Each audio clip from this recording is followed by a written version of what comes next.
Hello, everyone. Welcome to this week's installment of SBIFF Film Talk. Thank you so much for being here. If you're watching live, if you're catching us on the replay, that's cool too. Tonight, we're here to discuss the short film Free to Laugh. So we're going to start with a clip from the film, or the trailer, I think, and then we'll be back with the producer, Elease Lui Stemp, and Lara Everly. There we go. Thank you.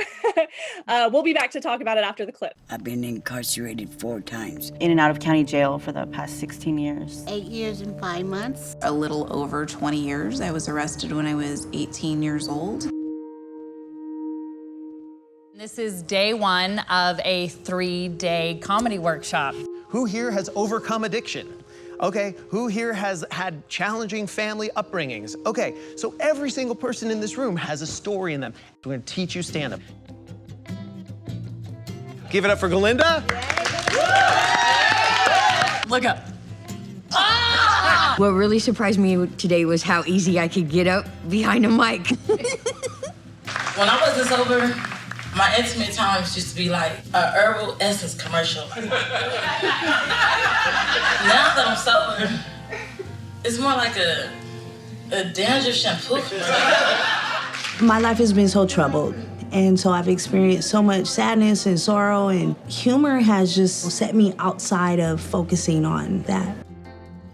Your story does not define you. It's just part of your story. I want to be remembered for the person that I become, not that drug addict that I used to be.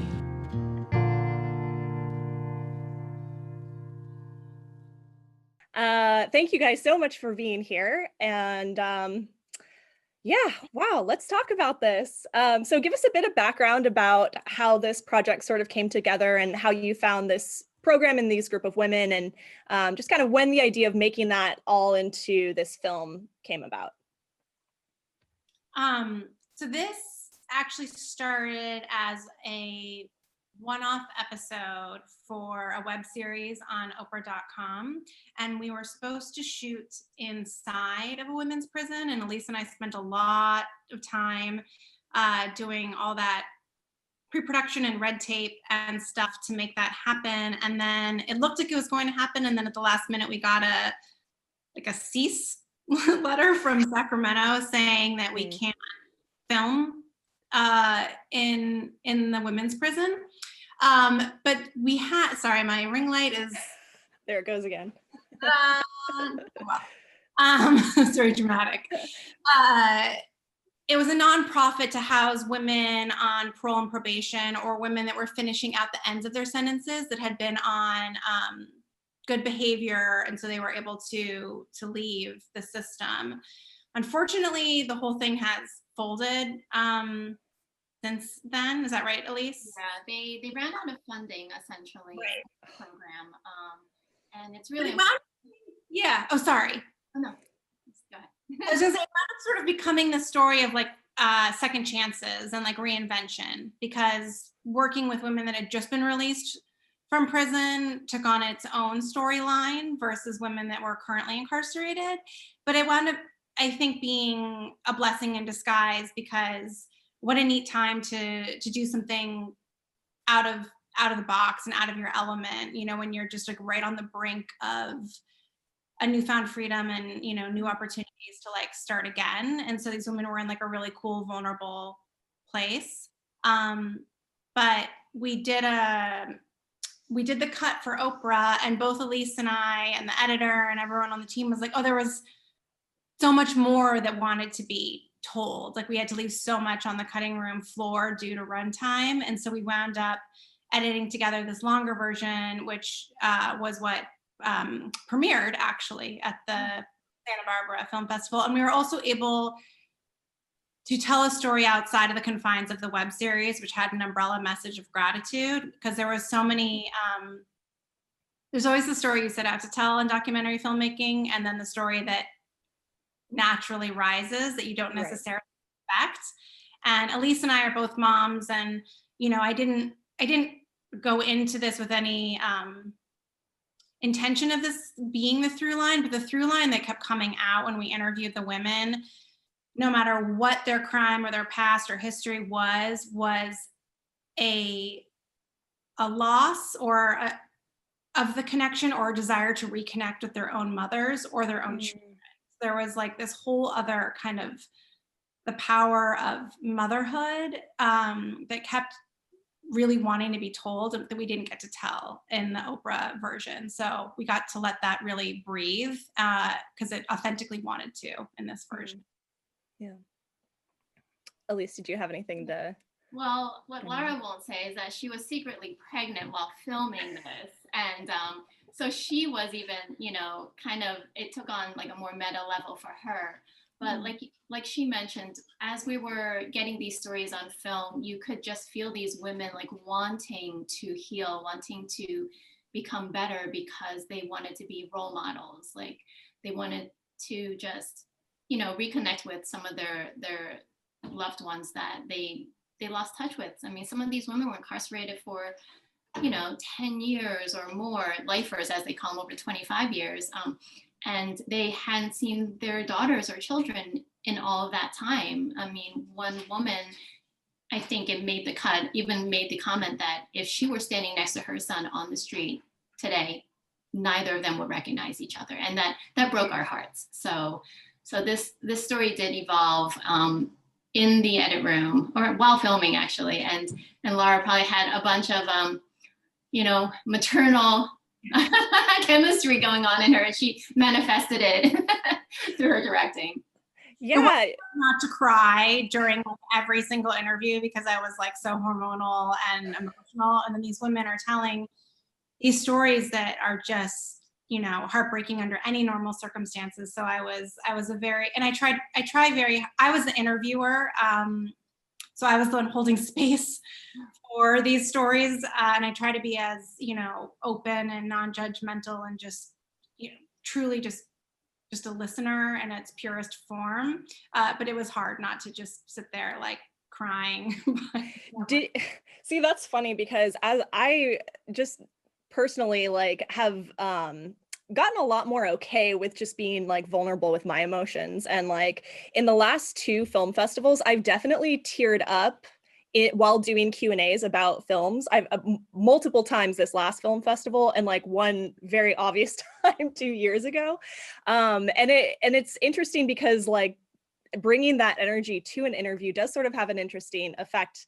Now, you know, my Q&As are obviously really different, but I'm sort of curious, like for myself, kind of thinking about what those experiences were like. Did you end up crying, or did you have kind of that experience of sort of participating, I guess, in the documentary on that emotional level with women? Well, I don't know how not to.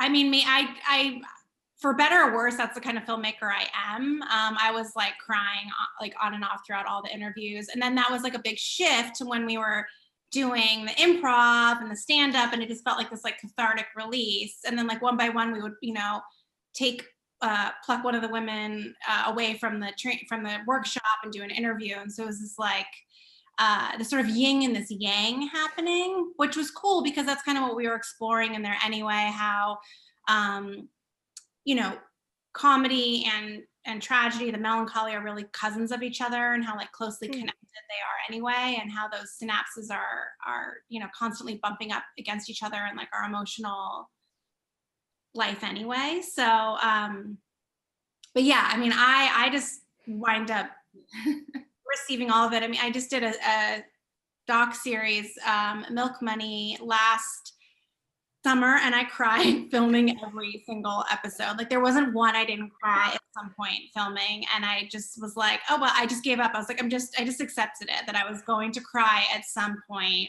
filming every single family. But I think that it's good because I think as a documentary filmmaker, you know, ultimately like you're on a journey too, right? And if you bring that curiosity to the table and allow yourself to be moved by whatever you're filming, the subject of the films feel that energy too, feeling like they're being molded or curated by the producers and director. Yeah, I mean, there's probably a sense of caring as well, feeling that the person that's talking to you actually cares about your story. That's probably, it's so interesting. This is totally like a completely different direction from what I was planning to. We'll circle back around, but it's funny how it seems like, traditionally in the sense of like being an objective documentarian, that's kind of the standard. I feel like that I picked up through film school, or that we kind of accept. But in a sense, it's now it's kind of like, well, why do we do that? Because documentary, the process of making a documentary, time and time again, I just hear how personal it is and how much you invest of yourself as the filmmaker in what you're making, and how the filmmaker's voice is so, even though you're behind the camera, your film, you are infused throughout. Your sensibilities are, all over it. So it's kind of interesting, thinking about embracing that and actually kind of allowing yourself to participate in that way, I guess, emotionally. I think that ultimately with documentaries, you're seeing one side of the conversation, but there's a conversation that's constantly happening between the filmmakers. And when I say conversation, I mean that literally, but also metaphorically. We're bringing up subject matters and bringing things to the table to be dissected and explored. So yeah, I think it's okay to like own that you're a part of that conversation. But when it came down to the workshop, we really did try to take, I think, more of a cinema verite, as you were talking about, like approach, where we really wanted to hear their stories and what was their voice, what did they want. If someone hands them a microphone, what do they want to talk about? I mean, we've all gone to so many, well, not all, but a lot of us have gone to open mics and seen our fair share of amateur stand-up and improv classes, but I think that was such an unusual group to be given that kind of stage.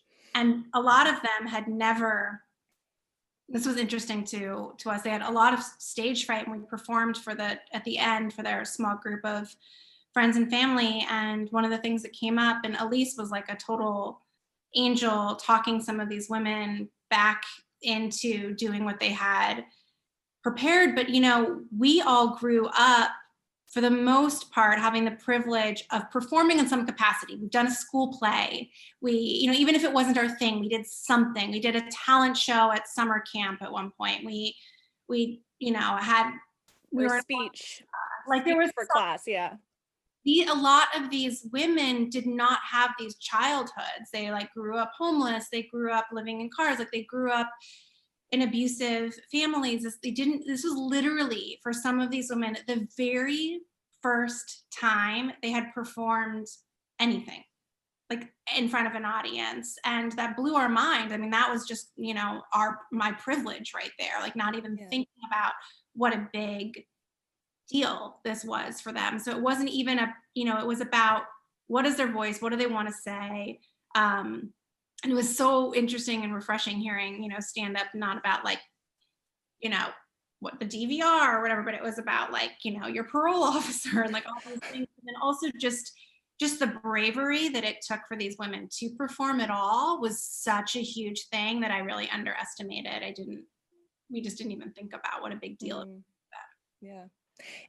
They're so funny though. I mean, that's what I love about it, is there's such great, genuine comedy, packed into this little short. We hear, let's talk a bit about that comedy, and then also your choice to include some of their, they're speaking openly and candidly about their crimes and some of the things that led up to their incarceration, which is, pretty heavy. But then right then in the next scene, we see them kind of transform that in a way, in a sense, or there's genuine humor.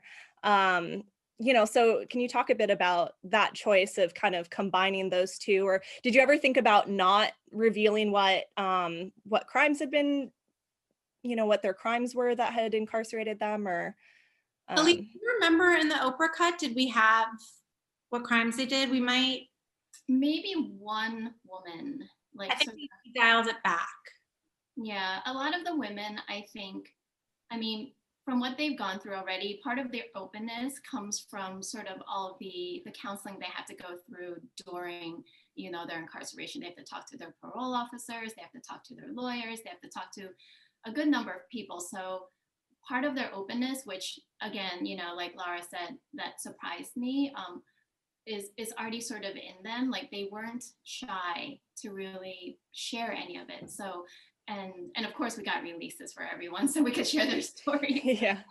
But yeah, these women were incredible. I mean, they were funny, like you said, Audrey. They were just, you know, they got up, and some of them are naturals, and you just like, oh man, you know, they need to do this for a living.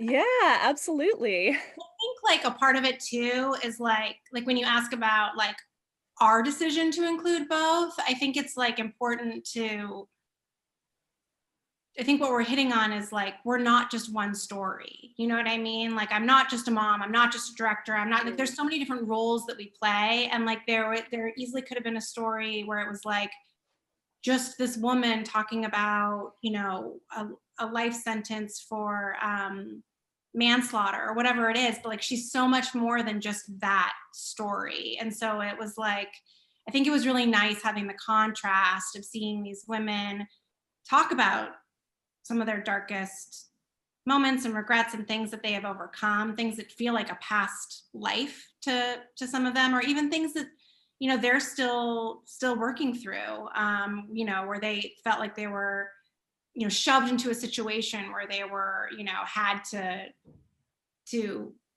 be the person to take the fall for somebody else, like kind of a thing.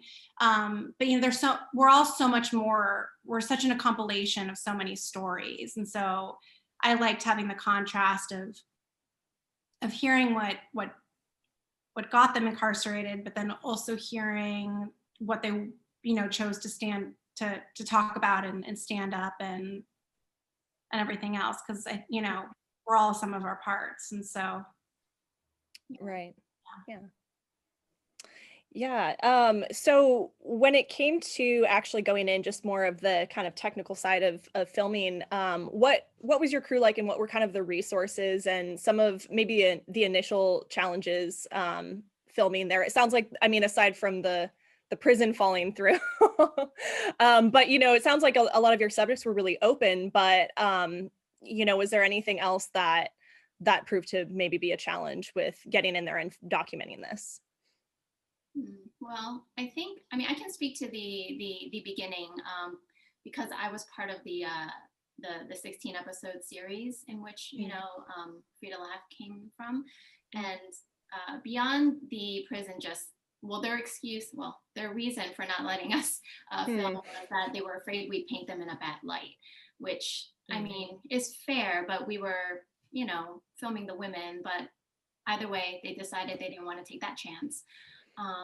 But as far as getting the crew, it's a bare bones crew, like any documentary. We're lucky enough to have 2 camera ops, and then just, you know, 2 very small crews for something this size.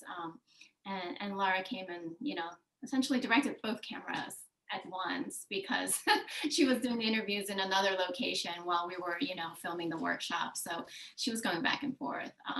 It was the Amity Foundation, we were very lucky to find because they were so open to having us there and to speak with their, you know, residents.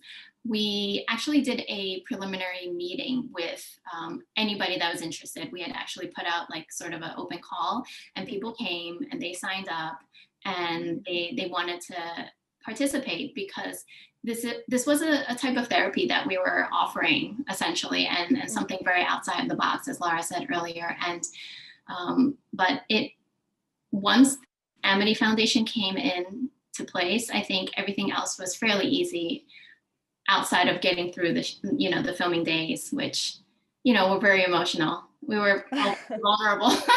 Yeah. I remember that Alex Falk, our DP, like running around, like sweating though, because like I feel like he was, you know, there wasn't really time to like set up lights or anything in the workshop, so they were like running around on their knees, hear this, like trying to catch all those moments that were, you know, popping off during their improv exercises and all of those things. So it did feel like like a little bit of a race to catch all those like authentic comic moments.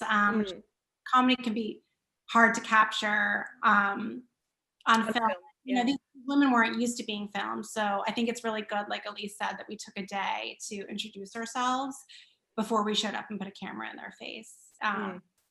Just so I do recall after day one, we did film for 3 days, I think, Laura. But after day one, all of the crew, when we wrapped, they just looked at Lara and I and said, "This is one of the best projects I've ever worked on." So everyone was ready and willing to crawl on their knees and run upstairs and run to the roof and like, you know, sweat, you know. Yeah. It's such a rewarding documentary to be a part of. So we were very happy.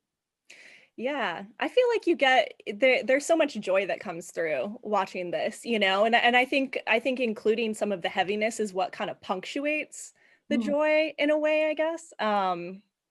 Yeah. Gosh, I hate when this happens. Just lost my train of thought. But yeah, I mean, I would like to, I always like talking about, or I find it really interesting, kind of the science of comedy. And Lara, you were kind of mentioning this earlier, where tragedy and comedy is kind of coming from the same place, and I wonder if you had any other thoughts on, you know, how you were, like, the challenge of, as you said, capturing comedy on camera, because without the element of that in-person kind of emotion or excitement that people feel, a lot of that can get so easily lost. You know, so translating that to film, I think, is a really interesting challenge that you probably had. If you want to tell us a bit about that. Part of the edit, like the dramatic stuff was a much more fluid part to edit. Although it was hard to cut down some of their stories. Like some of these women had really involved, epic, complicated histories and stories. And then it was like, you wanted to include it all. And like, oh, and this happened when they were 5, and then this happened when they were 9, and then the foster care, and there just like wasn't time. And that was hard because I felt this obligation to tell their stories and all their wholeness, and that was hard. But like the comedy for sure was the hardest part to edit, and we spent so much time kind of trying to figure it out, because you know it often went dark and blue based, you know, and then it was like, oh, we don't want to get too far down that, but it was like there are these moments that happen in person where somebody that you don't expect, like someone that's, you know, maybe still struggling, or, you know, working through, you know, getting over addictions or whatever. And then they suddenly make this joke, and it's like the whole room lights up, and we don't always necessarily have it like perfectly caught on camera. So there was this feeling of having experienced it in person and then trying to piece it all together for the film was a challenge. To be honest, I don't know if it ever,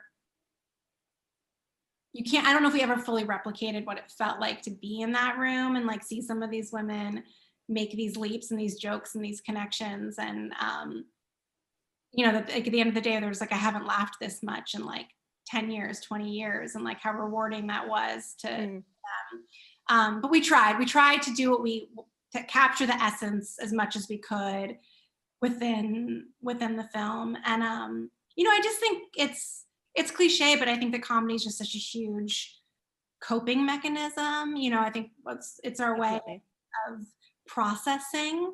It's a way of healing, and yeah, and I just think it's really interesting to just explore that liminal space that sits in between something feeling really messed up and dark and being able to joke about it. And those women were just living that. They were just living right in that like crunchy, uncomfortable, really hard and dramatic, but able to, you know, laugh and talk about it place. And like, what a cool space to explore. Yeah. I'm curious if there was a moment where there was something that is probably what we would describe as prison humor, like something that all the women laughed at, that were like, oh, we get this, that maybe you guys not having that same background were taken off guard by at all? Oh yeah. I mean, there were a lot of jokes about addiction, and like having never been like an addict, or like having never, you know, weaned myself off of like heroin or like drugs like that there was definitely stuff where it was like and like, you know, a lot of stuff about like the parole officers was like a big one. I'd say like addiction and parole officers. Yeah, it's like definitely prison humor, but it was like so great to hear them like, oh, and there was like stuff about gangs, like a handful of stuff about gangs was coming up. And that was also something that Elease and I, you know, were totally like naive to. And the teachers too, like that was interesting. Like watching the improv teacher and the stand-up teacher, like trying to help them like sculpt a joke about like violence or something, and they don't know anything about that. But at the end of the day, that just made me grateful to the women to like share that part of their lives with people that don't know that world, because they could have been like, who the hell are you? You know, like, why am I going to talk to you about these things? You've never experienced anything like that.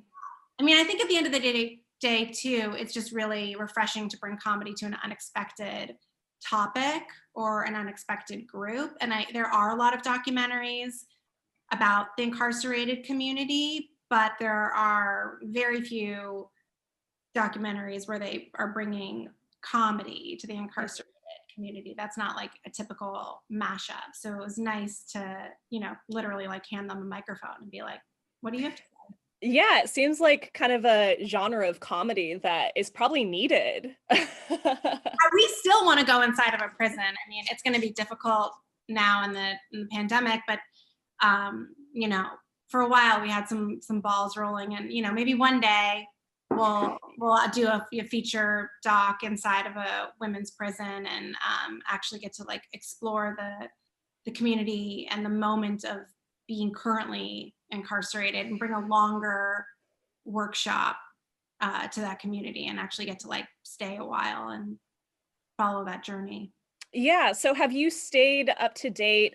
You mentioned that sadly, Amity Foundation is no more, but have you stayed kind of in tune with these types of things? This I'm like struggling for the word incarcerated topic. I can't think of.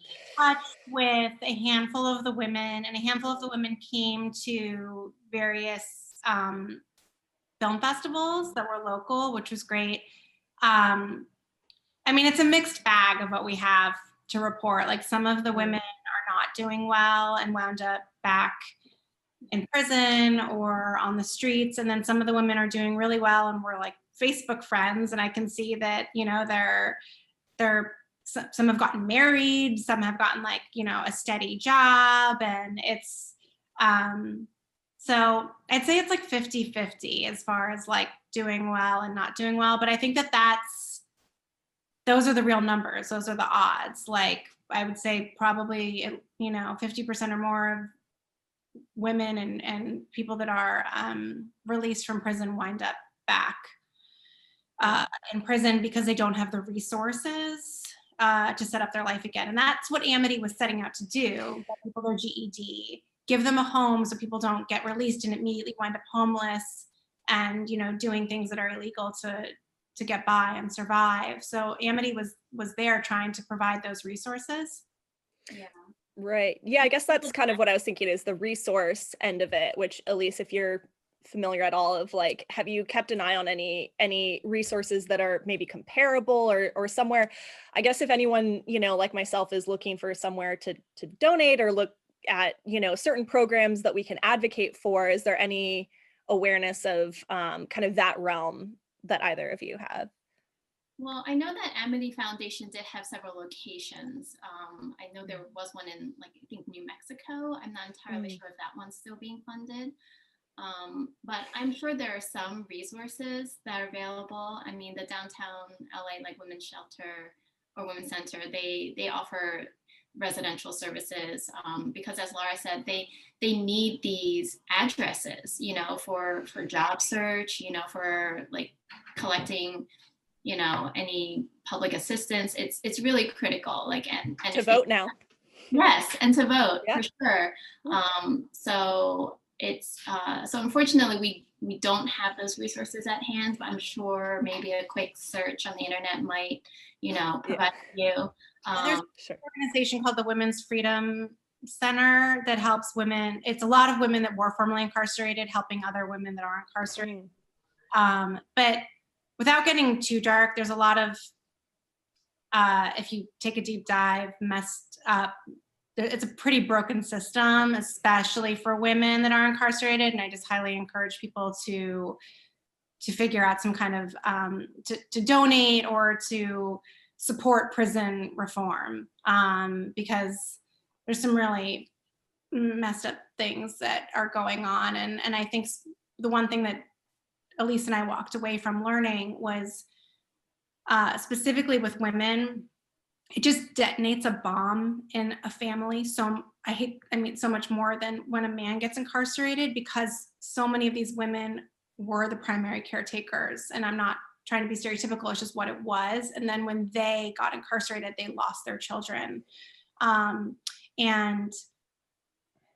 then their children wind up in foster care, and then their children maybe wind up like doing, illegal things or incarcerated because they've had this traumatizing childhood, and it's the system. And then that's also the backgrounds they're coming from and what they were raised with. They were raised with parents in and out of jail. And so it's just a really broken system. But the effects of what happens when you incarcerate a woman, especially a mother, the ripple effect is so profound, and it doesn't just affect that one individual. It's affecting a whole family usually, and that's what just kept coming up, and it makes you just really want to figure out. And a lot of these women are incarcerated for like minor demeanors, you know what I mean, like possession of marijuana or selling, just like really like not worth ripping apart a family over. You know what I mean? It's that. So without getting like too political or heated, we do definitely need some sort of prison reform. Yeah, absolutely. Here. Well then, so final question I always like to ask is, as filmmakers, what was kind of the wisdom, the overall wisdom that you gained from working on this project and this experience, that you would pass on to other filmmakers that were maybe looking to do something similar? And then, of course, tell us what you've been doing since then and any current projects either of you are working on. Elease, you want to take it first? Sure. I think one of the biggest things I walked away from this film is it is actually gratitude, based on, the series. I'm just, grateful that I am as privileged as I am, and also grateful that these women were able to tell this story, because it could have turned out in a whole different way for them. And they made it through, this really messed up system to be able to be sitting down and telling us their story. And granted, some of them cycle back into the system, but I think a lot of these women did find some therapeutic, release in comedy and really try to get their lives back in order. So for me, that was just, recognizing, gratitude every day in my life for the life that I am able to lead and for the stories I'm able to tell. A couple of projects that I've done since Lauren and I did Free the Laugh. Well, we actually just did a swing left political video, comedic one together that's out. And I worked on most recently a 5-part historical documentary series for PBS called Asian Americans, about Asian American history. So it's still available, I believe, on pbs.org if you find it, if you search it. But it's awesome. Pretty incredible, because I'm a child of immigrants, so I had no idea most of the history, and it's really sad. It's like not being taught in schools, just like civics is not being taught in schools right now. It's something we need to do. Yeah. Wow. Well, congratulations. That's badass. Thank you. I love that. And you also had a film after this go to Sundance. I did. You're right. Oh man, it feels like ages ago. Yeah.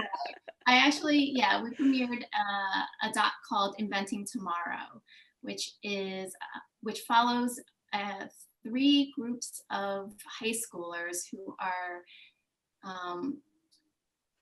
basically going through the science fair, the International Science Fair kind of loop, and they all have environmental projects, which is that was the at least the bent on that one. And it went to Sundance in 2018. It's doing really well. It won a Peabody Award last year.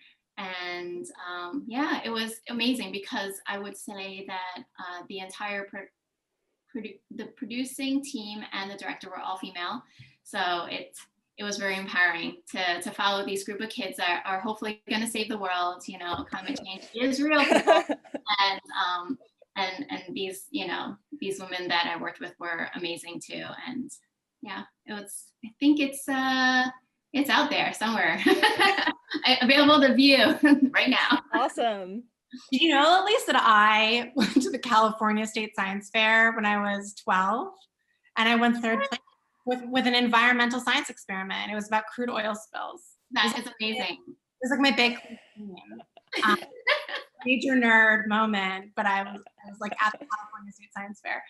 I'm trying to go back to the original question, but I mean, I agree with Elise. Like, I definitely felt very grateful and, you know, just aware of my privilege. And, you know, you go home and you're like stuck in traffic, but you're not going to like gripe about that. And like these little things felt so inconsequential after sitting with these women's stories. But I think another thing I took away too, as a filmmaker, was to not be afraid to bring humor into unexpected places, even if people are like, that sounds, because I often have people tell me like, that sounds a little bit weird. And since then I've proceeded to broach topics that people are like, oh, I wouldn't handle that with comedy. But I'm a believer that comedy can reach a really wide audience.